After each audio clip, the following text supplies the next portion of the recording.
দিনটা ছিল একটা স্বপ্ন পূরণের দিন। তো আমরা সবাই মিলে রওনা দিয়ে দিয়েছিলাম। দেখো, ট্রেনে করে যেতে যেতে একটু ঘটি গরম, একটু চানা মশলা, এই সমস্ত খাওয়া দাওয়া করছিলাম। তো খেতে খেতে আমরা পৌঁছে গেলাম সাঁতরাগাছি স্টেশনে। ওখান থেকে বাসে করে চলে গিয়েছিলাম। স্বপ্ন পূরণ ছিল হচ্ছে মায়ের, তাই আমাদের কিছুটা ভালো লাগাও ছিল। মায়ের অনেক দিনের ইচ্ছা যে একটা স্কুটি কিনবে, সেই দিন ফাইনালি পূরণ হয়েছিল। আমাদের আগে থেকে গাড়ির কালার, কি গাড়ি নেবে না নেবে অ্যাডভান্স করা ছিল। তো জাস্ট গাড়িটা রেডি করলো আর আমাদের দিয়ে দিল।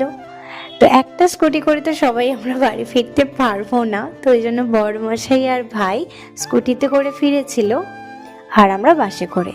ইচ্ছা ছিল সবাই মিলে সেই দিন আমরা একসাথে বসে লাঞ্চ করব, কিন্তু সেটা আর হয়ে ওঠেনি।